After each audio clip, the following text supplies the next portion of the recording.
Babyhood is fun, and this fun is important because in babyhood, the foundation is laid for behavior during the rest of the child's life. What kind of child will he be? Let's watch his emotional reactions as he grows beyond babyhood. He has to face all kinds of new situations. Because he's had little experience in making adjustments, his reactions are intense.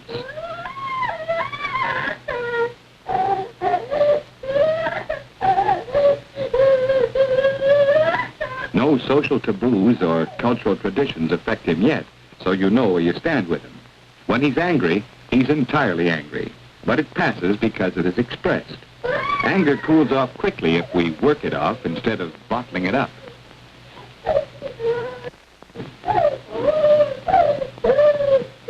Because he doesn't hide it, it passes. His system is cleared out. And he responds quickly and wholeheartedly to cheerfulness and affection in other people. When he is happy, he is completely happy. No worrisome memories or vague forebodings bother him. That's what makes children so refreshing.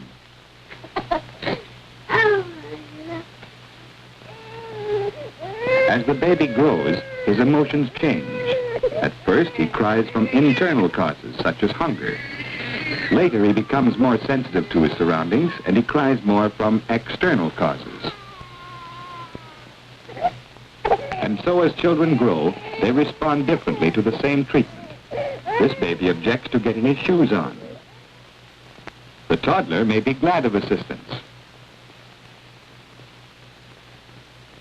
The 6-year-old will lose his temper because he thinks he can do it better himself.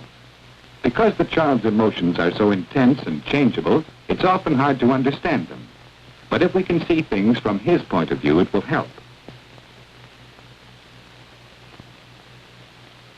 For instance, curiosity is a natural state for the baby. Suppose you were in his place. What is it? Why does Daddy like them? What does it taste like?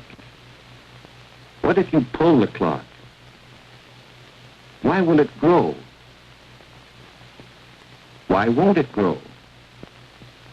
What will she do if you run away? How does it work? What does it mean? What? Why? Where? The only way to deal with curiosity is to satisfy it.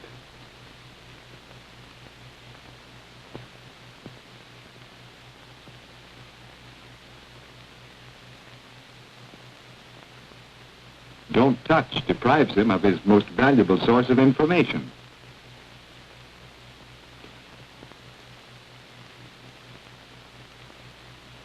But there are some things he can't figure out, and so success in his quest for knowledge depends on the adults around him. Children's thought processes are different from adults because so many of their concepts are incomplete and vague. They don't ask questions just to annoy, they really want to know. Finally, understanding dawns, and they can find some of the answers for themselves. Curiosity in children should be encouraged because it nourishes the very roots of education.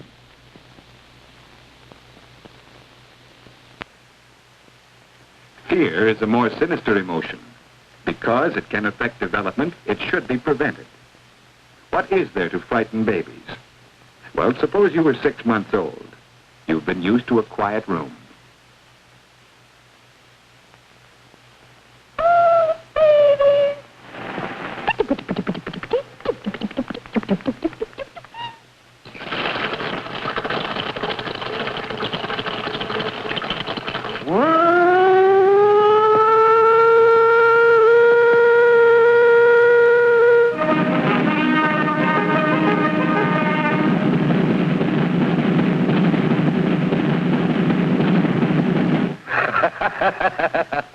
Now, wasn't that a good trick, Sandy?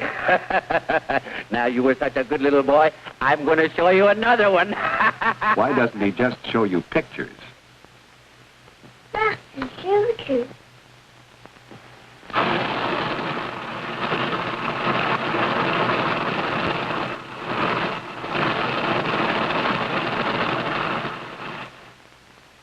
Now you're growing up. You're not so much afraid of noises and people. Sometimes they make faces at you, but if you keep quiet, they go away. Wish the milkman didn't bring that horse every morning. Must get into Mommy quick. Bill is bringing his new puppy. Will it bite? You don't want to read that animal book anymore. Now you're 6, not afraid of baby things. It's kind of fun to be a little scared.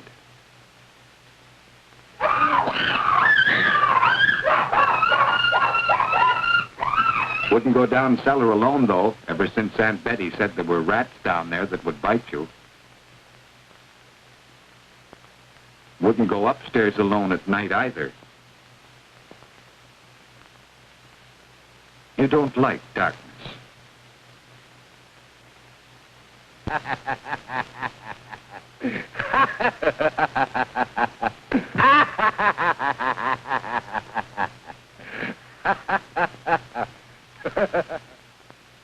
No use calling Mommy. She'll say it's just a dream, nothing at all. What's that? Don't move. It might be something. You wish that cupboard door was closed. Might be a rat in there, too.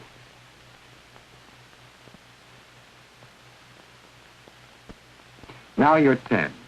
Not so much afraid at night. Mom leaves the door open and the light on in the hall since you asked her to. There's nothing in that closet. Wish you'd closed it, though. You can't hear anything. Can't hear Mommy and Daddy breathing. Maybe they're dead. Someday they will die. You'd like to get into Mom's bed, but you're afraid to get out of your own. Thunder. Mom will close the window.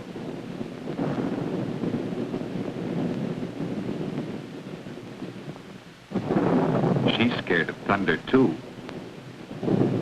These are typical fears of many young children. As the child grows older, most of them will disappear. But fear need not become a habit. If it does, it can ruin mental and physical health. There are many ways to prevent the fear habit in children. Strangers can come gently, with Mommy coming first to give warning.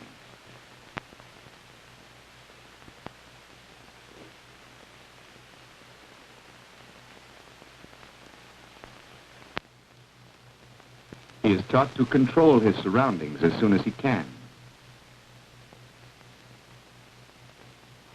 Noisy things are introduced at a distance. He's taught to understand what makes the noise.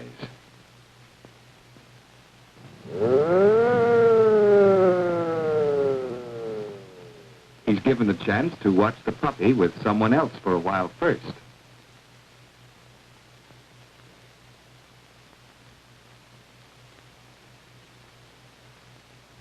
The kind gentleman realizes that his laugh could be frightening to a small child. He's given reassurance when he needs it. And above all, Mother is unafraid and cheerfully sympathetic in emergencies.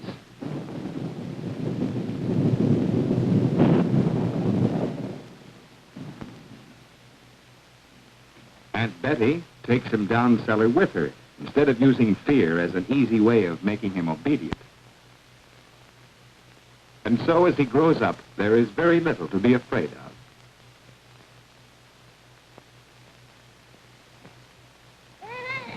Anger is another emotion which begins very early in things that don't go the way you want them to.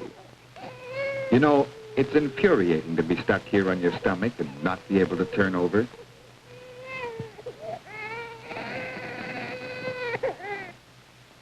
If you get angry enough and cry loud enough, somebody usually comes to do something for you. But why does she always have to change your pants instead of picking you up? And you get angry at things as well as people. And as you get older, you have to do even more things you don't want to do. Sitting here when you don't even want to go to the bathroom. And they're always taking things away from you. They give you toys that won't stand up. Other people snatch things you are just going to play with. They're always bothering you when you want to be left alone, and then leaving you alone when you'd rather stay with them.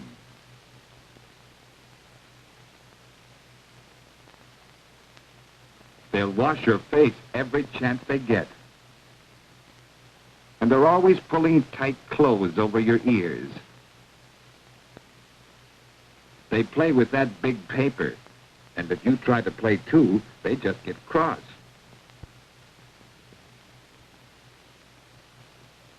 Or if they don't read, they just talk and talk a lot of sounds that don't mean anything. The worst of it is, they don't think you can decide anything for yourself. If they don't watch out, getting angry will become a habit, and then you won't do anything for them, even if it's something that you don't really care about. Now you're growing up, and you can get angry just as well as they can. That'll show her. And when you're older, they yakety-yak all the time. You're acting like a child of 5. Hurry up, or you'll be late for school again. You've just got to tidy up this room. It's been getting worse and worse for a week.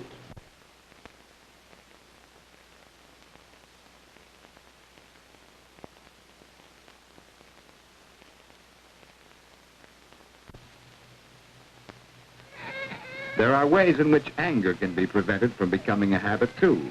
At this age, the best antidote is diversion. Then comes sympathy for the baby's inability to do things for himself. And understanding of the intensity of his wants.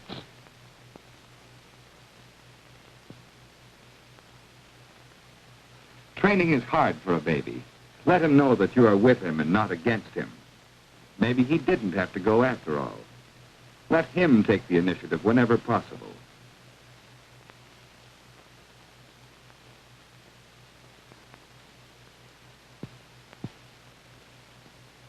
You can always rinse it off after he washes.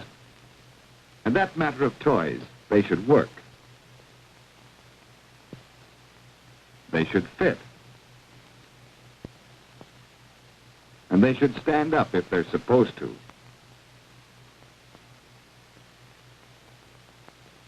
You know, it's really simpler to put the paper away for 10 minutes. Daddy should realize that there is a proper time for playing.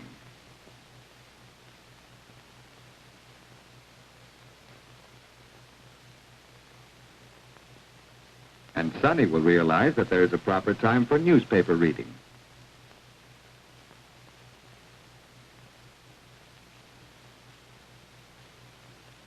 That friction with the older child can best be avoided by cooperation until good habits are established. It takes 2 to make a quarrel, and must he go to the picnic? After all, democracy begins at home.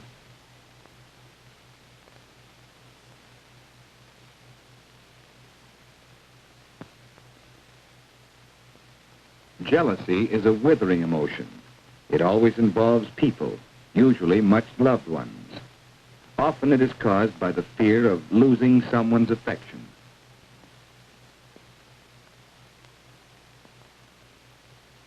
When you're little, you're the most important person in the world, and Mother comes next. You have all of her attention, and the more you've had, and the longer you've had it, the more you want it. How would you feel if this happened to you? I can't look at it now, dear. The baby needs her bath. Not now, darling. I have to feed the baby. Not just now, dear. I have to iron the baby's dress. You just have old overalls to wear. You're supposed to eat that stuff by yourself. Just let her touch one of your toys. You'll get even with her. But you can be jealous of other people, too. Good night, Sonny. Now, you be a good boy and go to sleep. Mommy and I are going out.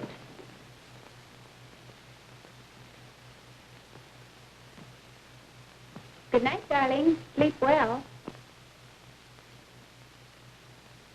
And you have to go to bed while your big brother reads comics half the night. And the fact that he understands football and you don't doesn't make it any easier to be left behind.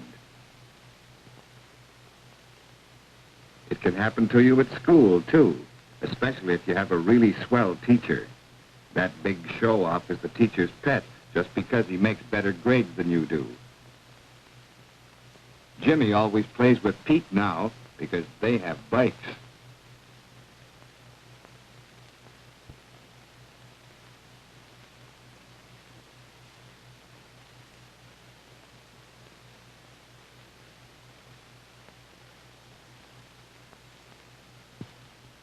Jealousy is hard to deal with because it goes pretty deep. Sometimes it is slow burning and hidden. Sometimes in younger children it flares up. This is easier to handle because you can recognize it. But jealousy may be there when nobody knows it's there. Almost every child feels it at some time. It's better if he is prepared for the new arrival beforehand. And letting him help with the little sister will make him part of the team.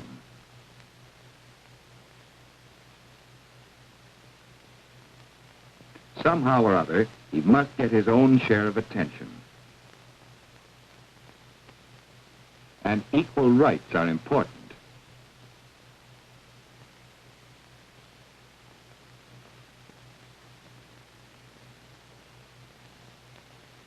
There are times when the baby's bath is not nearly as urgent as a minor repair to a toy. And mother must try to have a real understanding of each child's needs.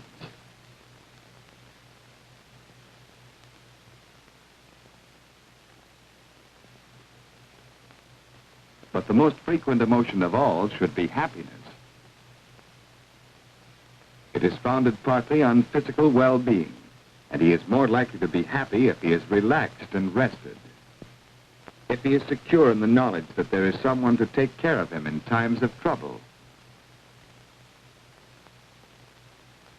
And to appreciate his personal achievements in times of peace. He is sure of his own importance as he grows up. Yet he is not undisciplined. There are rules, but they are reasonable and consistent. He reaches the end of childhood with a capacity for happiness that has grown with him from babyhood. Because babyhood is fun, and his happiness and affection reach out to everybody he knows.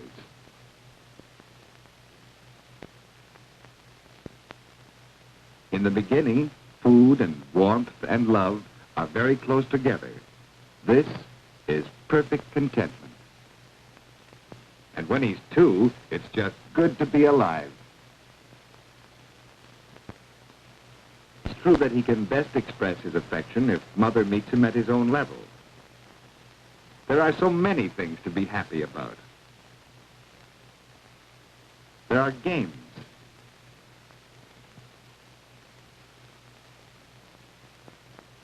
And jokes.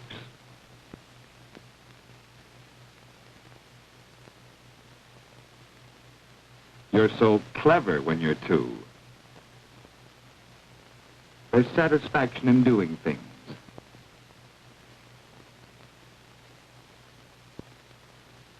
And so many kinds of friends. Some you find outside. And some that go everywhere, even to bed with you. Some like Aunt Marge that you only see once in a while. And best of all, there's love. Because you see, providing the material equipment for childhood is not enough. There are emotions, too, some good and some bad. And by being truly happy, children their best chance of enduring happiness.